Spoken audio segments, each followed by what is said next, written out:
Hello again. This is Gary Mizell speaking to you from the United States of America. And the last time we spoke, I introduced my family from Minsk in Belarus. And as you can tell from headline news here in the United States, not much has changed in Russia.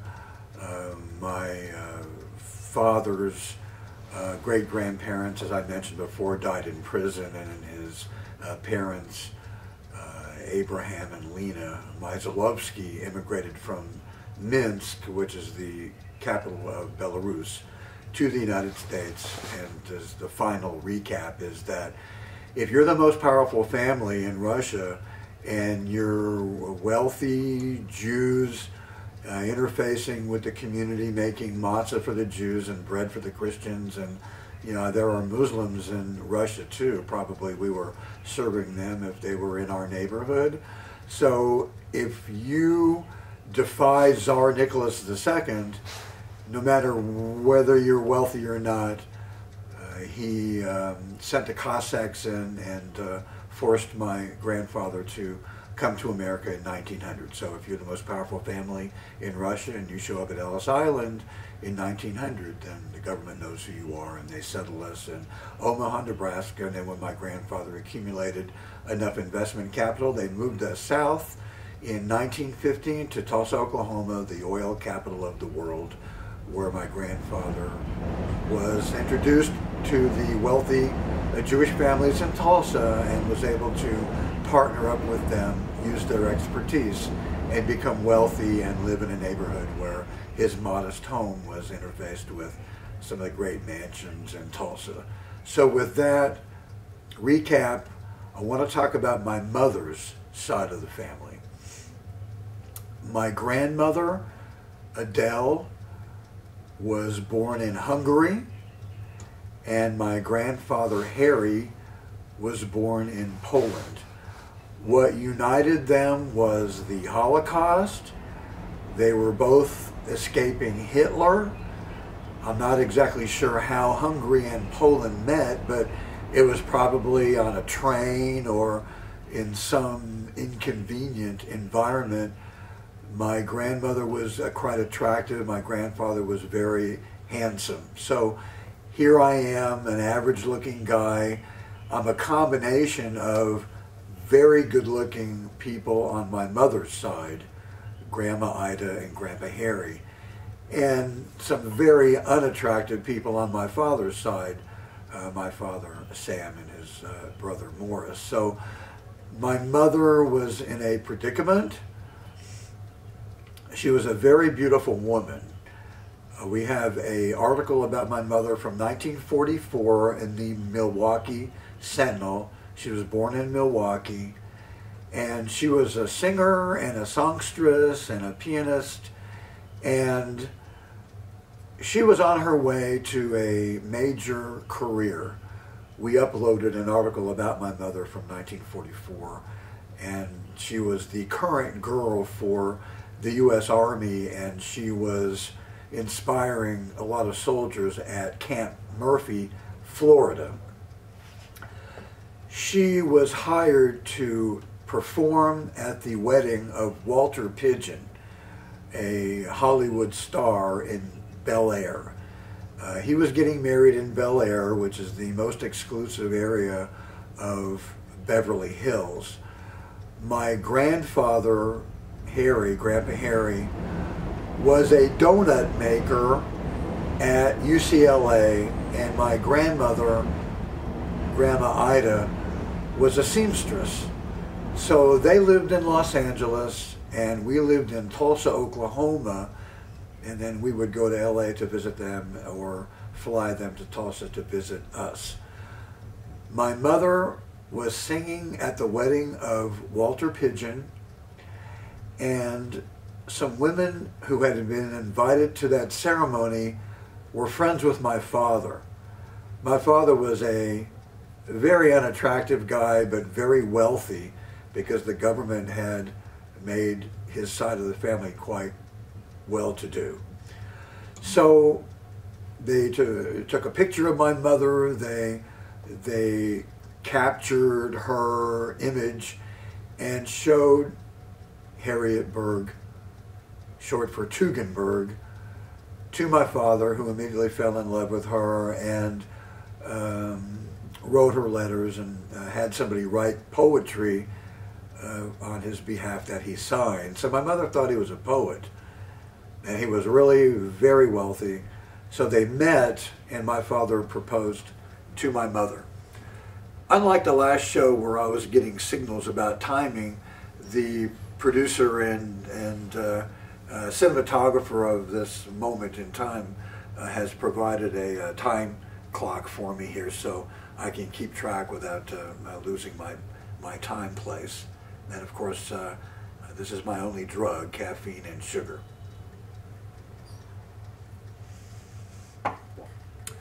My father proposed to my mother, my grandparents, Grandpa Meisel and Grandma Meisel, Abe and Lena. They met my mother, and they knew that this was a marriage for money. My mother had a career, but she was encouraged, she was manipulated, really, to marry my father, to bring my grandparents on her side, her mother and her father, out of poverty, really, and give them a middle-class lifestyle. So my grandfather knew that. Grandpa Meisel knew that she was marrying for money, so they offered my mother a lot of money back in the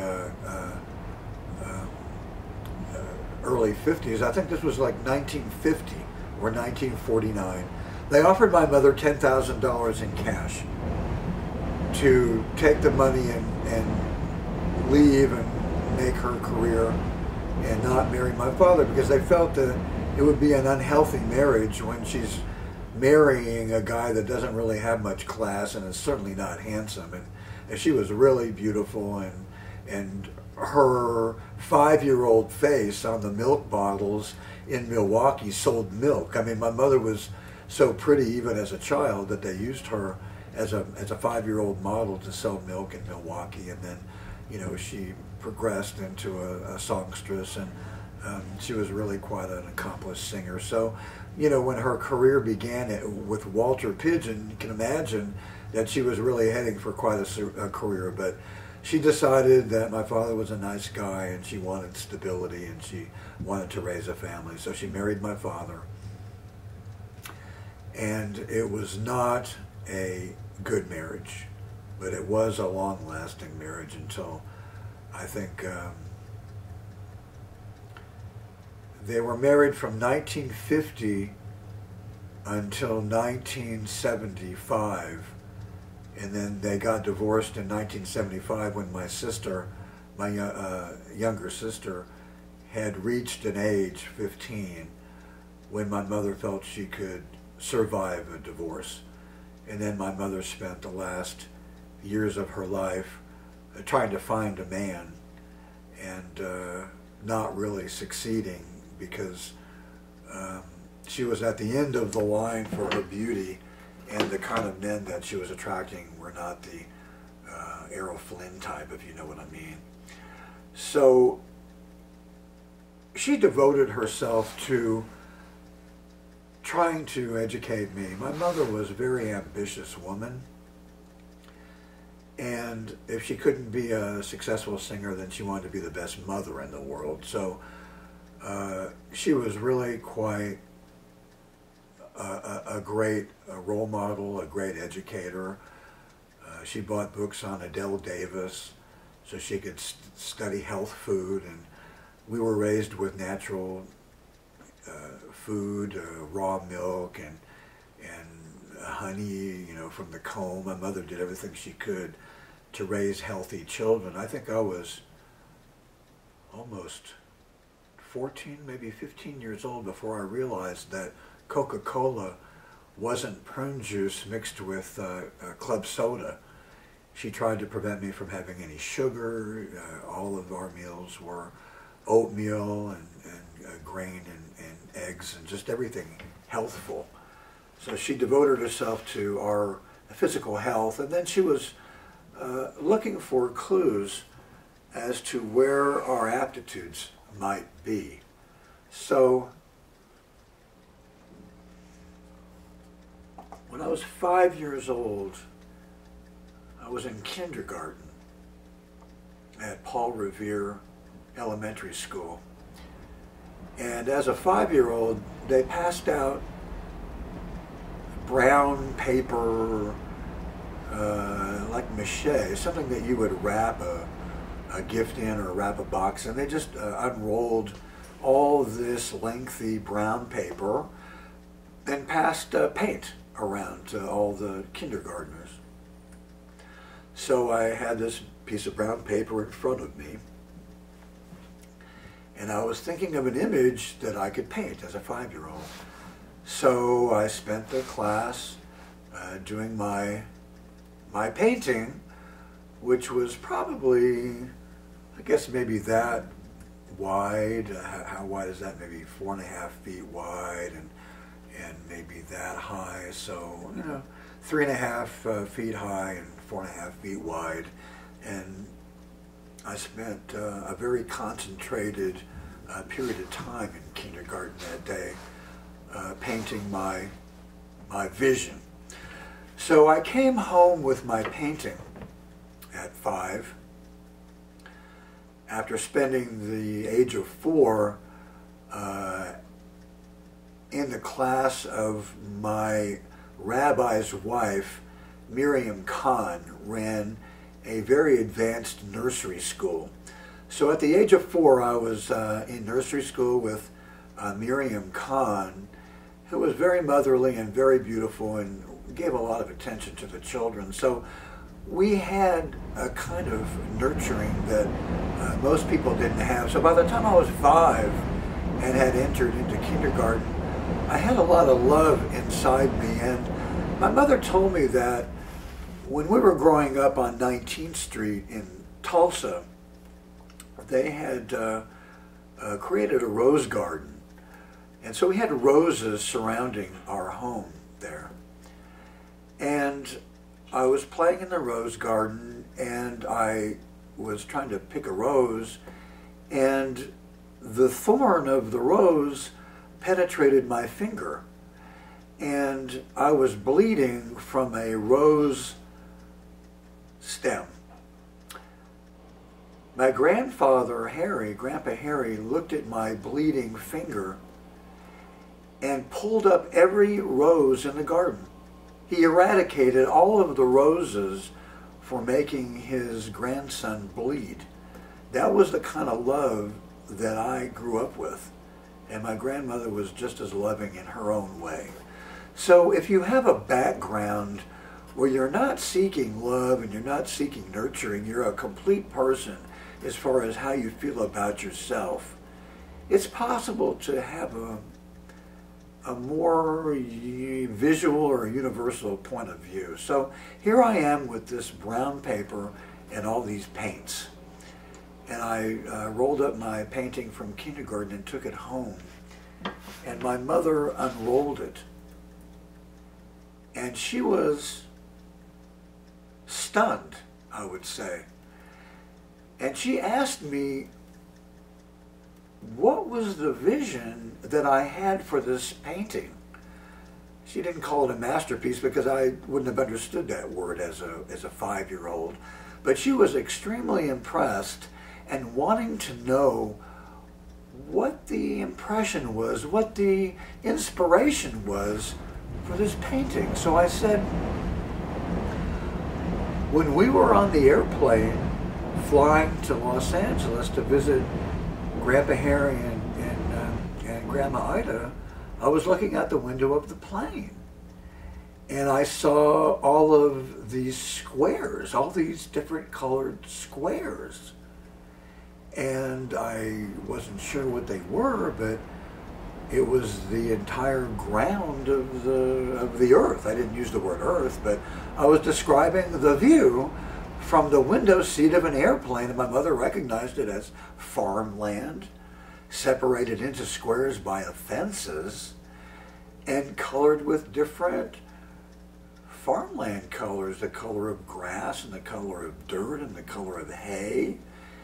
And my mother was so impressed by my 5-year-old mind that when I became 7, when I was in the 2nd grade, she started me off in art school. She said, my son must have talent in the art world, so I'm going to give him art lessons. So my art teacher her name was Jo, J-O, and she had red hair like my grandmother. And she taught us things like how to mix paint. So I learned when I was 7 years old that if you mix together red and yellow, you get orange. If you mix together yellow and blue, you get green. If you mix together blue and red, you get purple. So I understood what mixing primary colors was about. And then I learned that if you mix colors that aren't those 3 combinations, if you mix a primary color with a secondary color, in every single case you're going to get a color which she described as mud, which is brown. So the color brown is all of the mixtures of primary and secondary colors, or primary colors not mixed with the matching primary color. So I learned what brown was, and she didn't describe black and white as a color. She described black and white as the absence of color. So those were my art lessons, and over time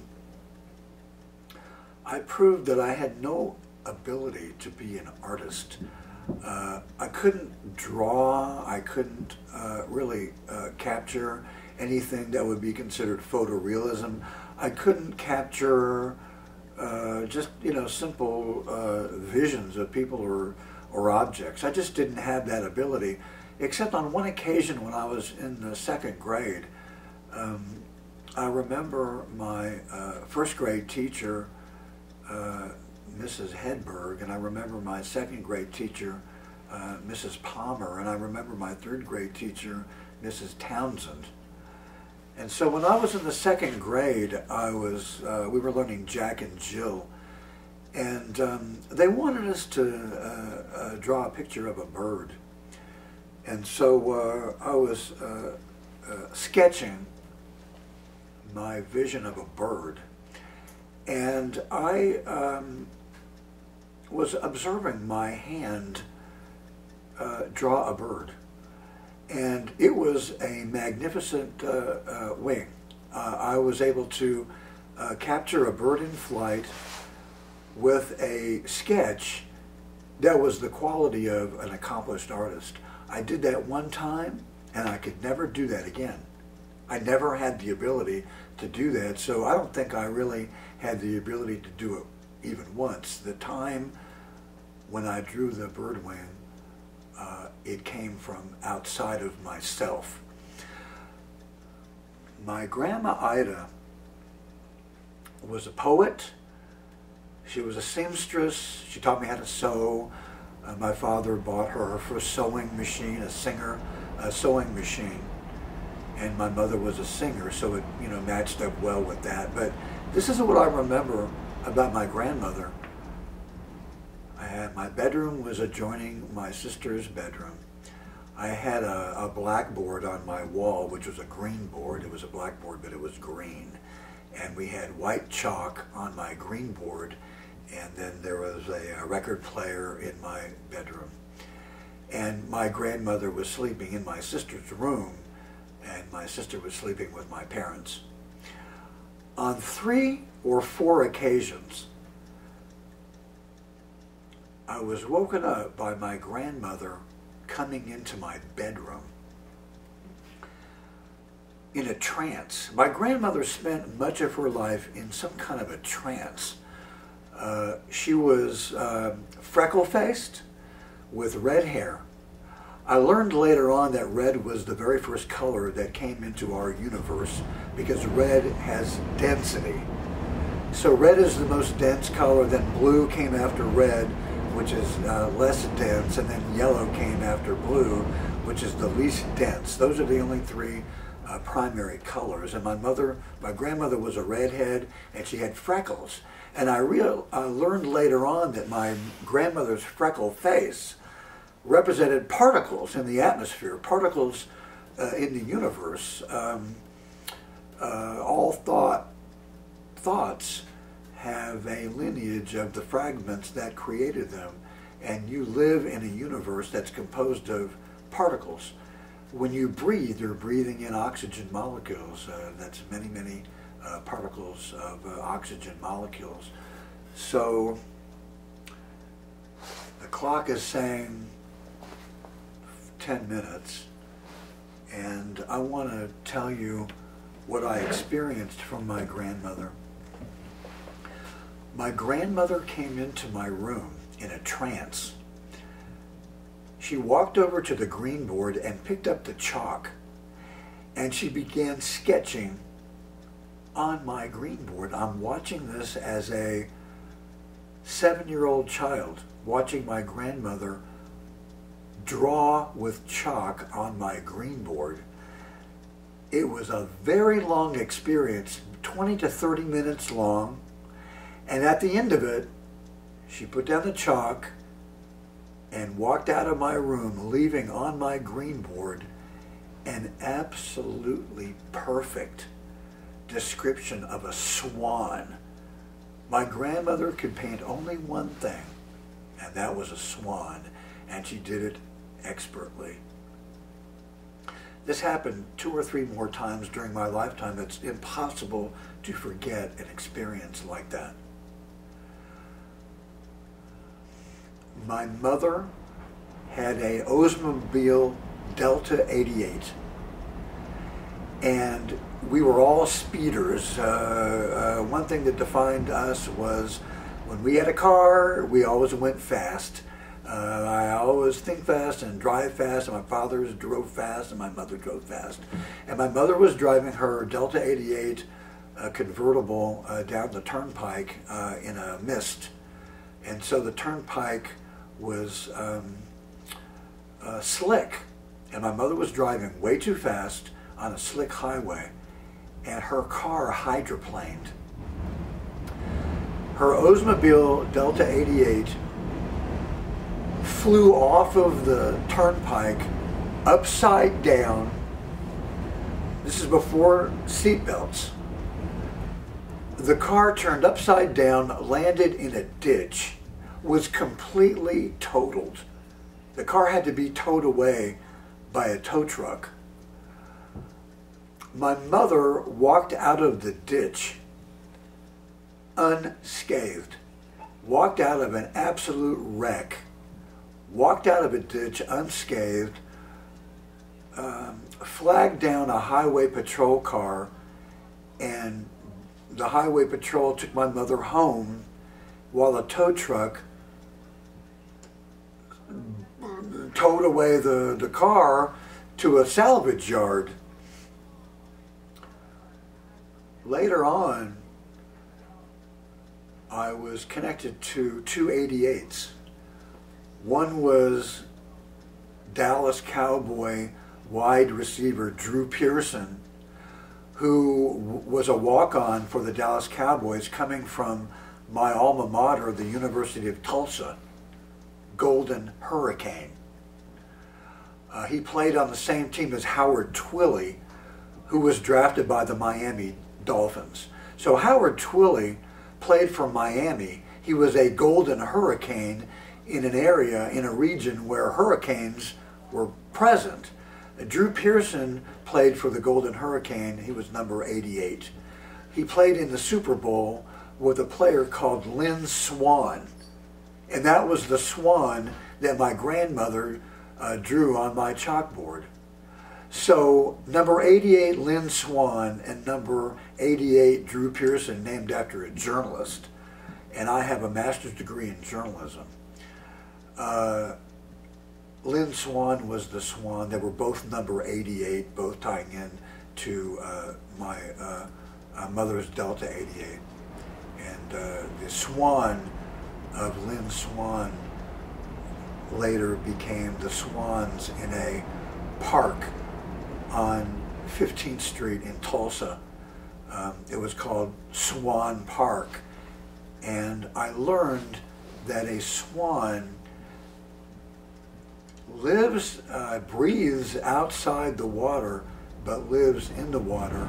A swan survives on fish by diving into the water and eating fish, but it breathes air, and that's how I was connected to the swan. And all of this was absolutely essential in what I became in life, which is the world's foremost astrophysicist, a person that understands particles in every way, a person that is now bringing astrophysics into the subatomic world and connecting biochemistry with astrophysics. My father was a chemistry major at the University of Oklahoma. So I'm laying the groundwork for an understanding of my background, because Albert Einstein would be a servant of mine at this stage of the game. My knowledge of astrophysics is so vast that I understand how other life forms travel. I understand that the speed of light is way too slow in a universe that is light years in size.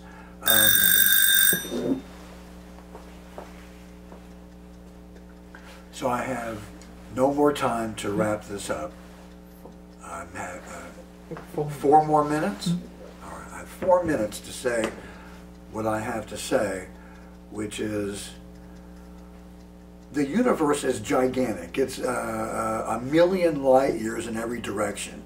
God did not create a universe that's going to take a million years to travel from one galaxy to another. All travel in our universe is accomplished at thought speed. They travel at the speed of thought, not the speed of light. Nothing travels as slow as the speed of light except light. And nothing travels at the speed of sound at all.